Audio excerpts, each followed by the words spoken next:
Hey makers, Mel here. Today I am with Wade of Black Tie Barn. He is an industry expert who's been making candles for over 12 years, and he has a lot of industry knowledge, not only with the World Candle Congress, but through different partnerships. He's really tried to become a leader in the actual candle making industry. So from going small business owner to large industry leader.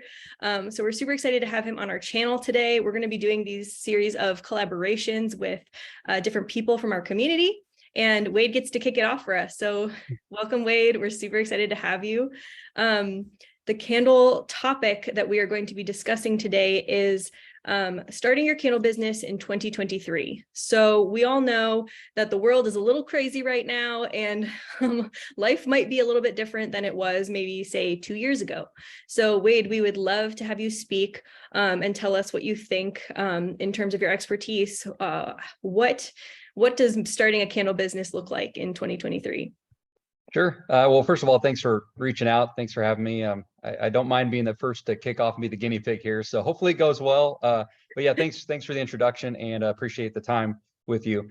As far as starting the candle business 2023, I obviously did not start mine in 2023. So I have kind of done my best to basically fill the gaps between my own speculation and then what I've learned by looking at candle industry trends, information that was talked about at the World Candle Congress, for example, speaking with others in the industry like yourself, and collaborations, all the small businesses that have done well to manage, kind of weather the storm, and then basically take all that information that has proven to be beneficial and try to at least formulate what I think would be a good plan to run a business these days.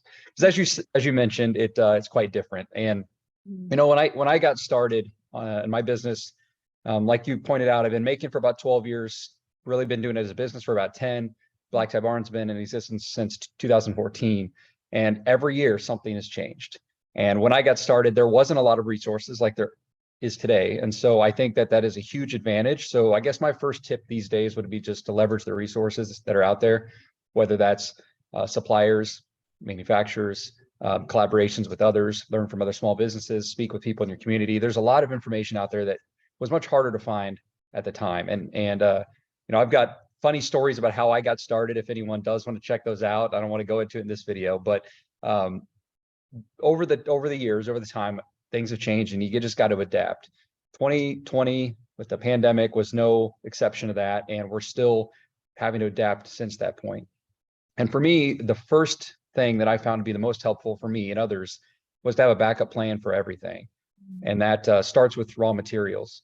And so we all have our favorite materials to use. And I've always just found it beneficial to have that plan B wick and that plan B vessel. Wax is a little more difficult to do that with, but have a range of fragrances that you can choose from as well. And when you run into a bind with supply availability or reliability, or maybe you're doing really well and you hit that time of year and just a surplus of sales comes in, and then you run short on other materials, it's really good to have a way to keep your operations going and just to keep being able to sustain. And in the enterprise and in the corporate world, they call it that a business continuity plan, a way to keep functioning when things aren't going how they normally would. And I treat candle business the same way. So I like to have backup plans for everything. There's a common phrase or a funny phrase that if you have, or how does it go? If one is none and two is one, which basically means if you rely on one of something, and that's virtually like having nothing, because if something goes wrong, that one is gone, you're underwater. So I like to have two of everything. Yeah. Yeah, no, I've kind of lived by that for years, and I probably do that to a fault, and I tend to almost overdo it sometimes, I feel like, and that causes complication, but there's pros and cons to everything. You don't want to have a backup plan to your backup plan, or yeah, backup plans. You just end up with brain fog, and you just end up with too much complexity. So there is a fine line, but I would rather err on that side than on the side of really being in trouble if something doesn't go right. You know, specifically to the advice, tips and advice though, beyond that, is I've rethought how I would approach starting a business since I've started mine.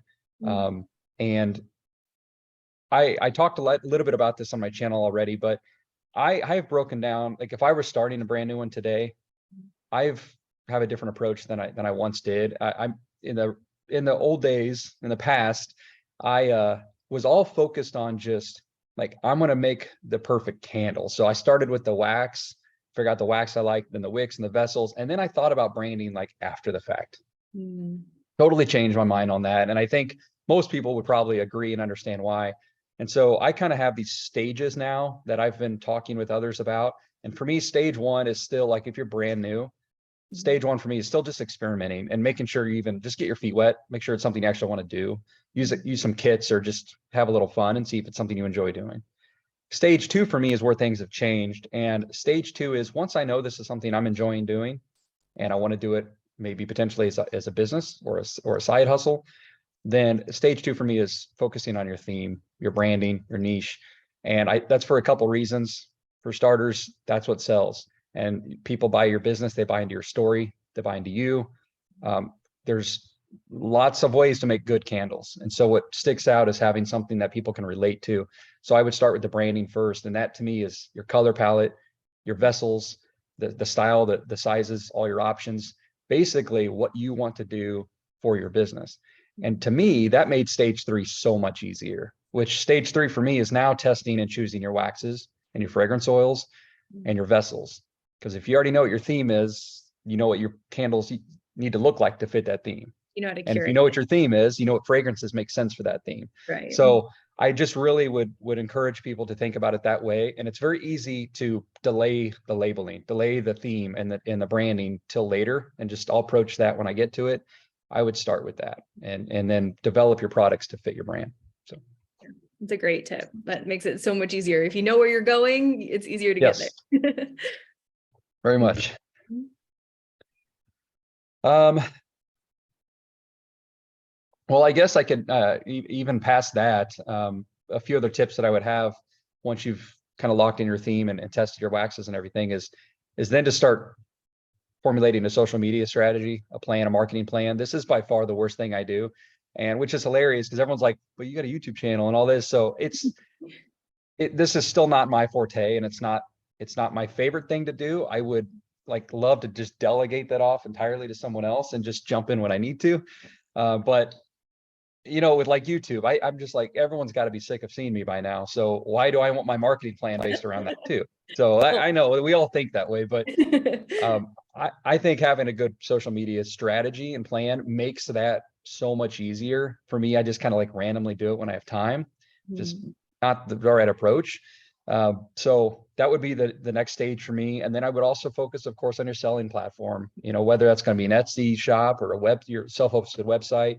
And then finally, you can start worrying about the business stuff, making sure you're doing all the correct business things, bookkeeping, and worry about your taxes and licensing and all that kind of stuff. But baby steps, get to that point first. So products and branding, I think that's the key to success these days. These days, yeah. Probably always has been, but it takes a while to learn that sometimes.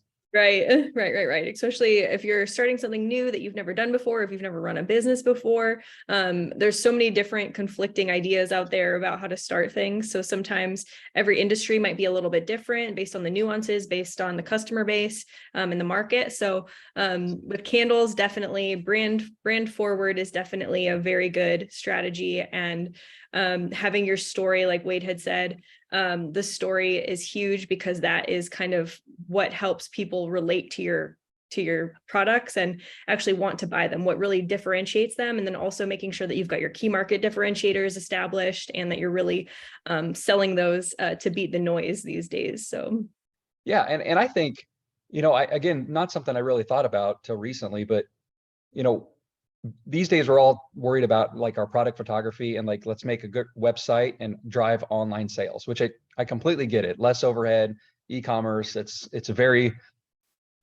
something that makes a lot of sense, but I'm seeing a lot of success with small businesses in their local areas that are picking a theme and a niche and a brand that like fits their area. So, I've seen ones that are based around kind of being on the beach, and I've seen ones that are based around New Orleans. When we were there for the World Candle Congress, there was a small company that created a brand based around that.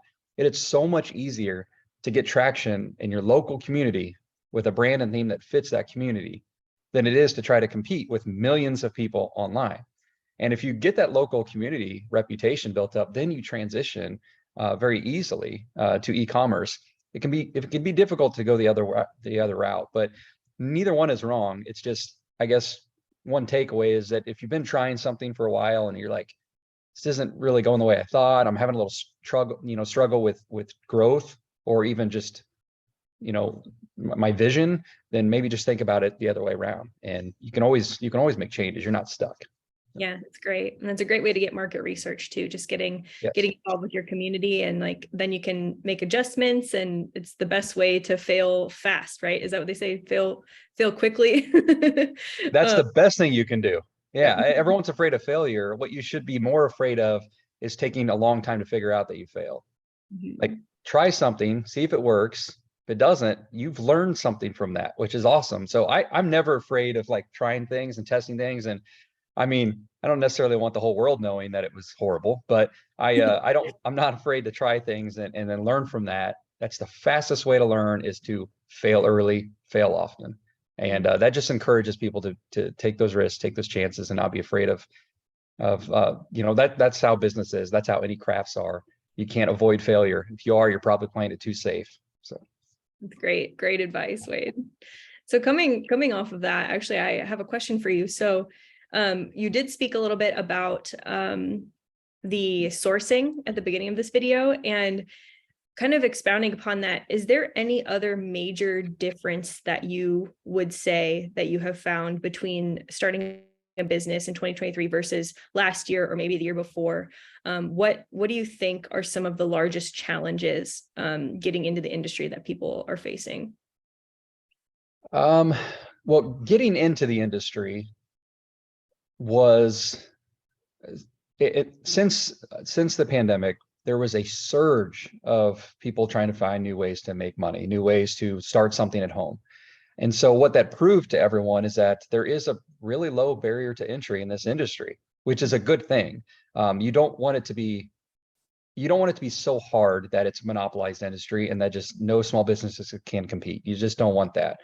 And so it was very attractive because it was very easy for people to get involved. However, where that barrier becomes tougher is to stick with it and then create good products and then be able to outwork the other businesses that are doing the same thing. So there was a huge increase in people jumping in and trying it, but then giving up too early. And so my advice is, this isn't something that is meant to be a super quick win. This is, you're trying to build something, a business or just a side hobby that you are passionate about doing, that you really enjoy doing. And so think of it that way, and be thinking about long term. Try not to rush anything. And then with that being said, that will help you deal with the problems that come with, like with pandemic, or right now with the cost of raw materials. Over the last couple of years, I mean, well, I don't need to tell you that, but the raw materials everywhere have gone up, right?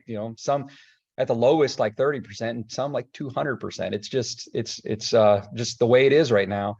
And I feel like that has scared a lot of people away, but also just made people nervous about how to deal with that. And my advice would be, or at least what I've learned is, that creates an opportunity, because there's a people that don't want to embrace that and go the other direction. And I think this is an opportunity to understand that that's just the way the things are now, and to use what you can to capitalize on that. So your raw material costs go up, and your prices have to reflect that, usually to some kind of degree. But guess what? Like, so does everyone else. That's not a new thing. You're not alone with that. So feeling bad about having to increase your prices by 15 or 20% for this product or whatever is just part of doing business. And luckily, the majority of people out there, the majority of customers out there know that, and they understand that. However, it also became very apparent to me, which is another thing about kind of starting a business these days, is the faster you can get to scale to growth, like correctly, doing it the correct way, the better you are, because that allows you to get better pricing, bulk, and lower your costs down. So where other businesses are still struggling with high cost, you have the opportunity to keep your costs the same, just because you're leveraging bulk and volume discounts. And for example, I, like everyone, felt the impact of material availability. and reliability and the cost inflations, but my prices didn't change really on anything. And what I did different was pull back on some of your options and then scale the ones that you're keeping. So instead of trying to offer every single fragrance under the sun, which I'm like so guilty of, like, don't ever ask me for advice on choosing fragrances because I own hundreds of them. It's really bad. Yeah, I'm terrible at it. But there's real power in being able to say, all right, I'm going to get rid of my bottom 20% performers this year, and I'm going to remove this option as a product. Times are tough right now. I want to be able to provide a good product. What's the best way to do that? And an affordable price. Best way to do that is to limit all these things that are costing you more money. Stick with what's giving you the majority of your sales. The whole Pareto principle, 20% of actions lead 80% of results, right? So find those 20% of products that are making most of your money, most of your sales, and just double down on that. Buy more of that, better pricing because you're buying in bulk and volume. Your costs actually stay the same while everyone else's is going up. So that really helped me. That's awesome. That is gold nugget advice, and it's a really good segue because, surprise everyone, we are doing a collaboration, and you can check out how to scale your business on Wade's channel, which will be available on youtube.com/blacktiebarn. We'll also drop it in the description of this video. But that'll be released shortly after this one, and we'll let you know when it's live there. But we're super excited to have Wade dive into more of how to scale successfully. He has a lot of experience in scaling. Wade, I'll let you speak on that. Yeah, I mean, I have some experience with it, and I think more than anything is I have relative experience with it. So I think I can relate to other businesses that started very similar to how I did, small businesses and figuring out a way to grow. So I think that personal relation will help, and hopefully some of the tips and advice can be relatable to others watching this channel. So awesome. Well, I know I learned a lot from you, and I imagine that our viewers out there are also getting a lot of value from what you just provided for us for 2020. So I learn from everyone too, and that's the whole point of I think being a part of a community that works together. And actually, the whole point of my channel is everyone's brains working together, and multiple heads is better than one. And I learn from others just as much as they're learning from me, and then I like to take what I learn from others and share it again on the channel. So it's all one big learning pot to me. So yeah, we're always learning, and that's the best you can do is keep learning. Like you said, yep. Fit fast, keep learning, and eventually you'll get to where you want to be. So thanks so much, Wade. That's awesome advice, and we look forward to seeing you on Wade's channel, and where we get to talk about scaling. So thanks so much for watching, everyone. Be sure to subscribe to Wade's channel at Black Tie Barn to make sure you don't miss that video when it's released. And don't forget to subscribe to our channel too to stay in the know on all the latest makers tips and tricks.